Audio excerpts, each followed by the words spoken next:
குடும்பத்தில் கடன் பிரச்சனை நீங்கி பணம் கொட்ட வேண்டுமா? அப்போ இதை செய்யுங்கள். இந்திய காலகட்டத்தில் கடன் வாங்காமல் யாரும் இருக்க மாட்டார்கள். மாதம் மாதம் வாங்கும் சம்பளம் கடன் அடைக்கவே சரியாக இருக்கிறது. கடன் பிரச்சனையை நினைத்து கவலைப்படாத நாளே இருக்காது. தண்ணீரை வைத்து கடன் பிரச்சனையை சரி செய்வது எப்படி என்பதை பார்ப்போம். வாஸ்துப்படி குளியல் அறையில் காலி வாளி வைத்தால் பணத்தட்டுப்பாடு ஏற்படும். இத்துடன் நிதி சிக்கல்களையும் எதிர்கொள்ள வேண்டியிருக்கும். குளியல் அறையில் வைக்கும் வாளி நீல நிறமாக இருக்க வேண்டும். அந்த வாளி அழுக்கு மற்றும் பாசி இல்லாமல் பார்த்துக்கொள்ள வேண்டும். அழுக்கோடு இருந்தால் வீட்டில் நிம்மதி இருக்காது. வீட்டின் குளியல் அறையில் இருக்கும் பாத்திரம் நீல நிறமாக இருந்தால் வீட்டில் மகிழ்ச்சி இருந்து கொண்டே இருக்கும். கடன் பிரச்சனையை சரி செய்வது எப்படி? உங்களுக்கு கடன் தொல்லைகள் இருந்தால் இரவு தூங்குவதற்கு முன் நீல நிற வாளியில் தண்ணீர் பிடித்து வையுங்கள். பிடித்து வைத்த தண்ணீரை கொண்டு காலையில் குளிக்கும் இடத்தை சுத்தம் செய்யுங்கள்.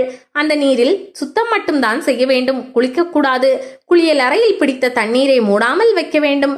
இப்படி வைப்பதால் பணவரவு அதிகரிக்கும். வாழ்க்கையில் முன்னேற்றம் அடைவீர்கள். உங்கள் குடும்பத்தில் மகிழ்ச்சி உண்டாகும். இதே போல் நாம் அன்றாடம் சமைக்கும் பாத்திரங்களை வேலைப்பளு காரணமாக கழுவாமல் அப்படியே வைத்து விடுவோம். இவ்வாறு செய்வதன் மூலம் வீட்டில் பணப்பிரச்சனை அதிகரிக்கும். இரவு எந்த வேலை எப்படி இருந்தாலும் இரவே உணவு சாப்பிட்ட பாத்திரங்களை கழுவி வைத்திடுங்கள். அழுக்கோடு வைத்து காலையில் எழுந்து கழுவினால் பணப்பிரச்சனையும் தெய்வ அருளும் உங்கள் குடும்பத்திற்கு கிடைக்காமல் போகும். ஆகவே நமது குடும்பத்தில் உள்ள பிரச்சனைகளுக்கு நாமே காரணமாக இருக்கக்கூடாது.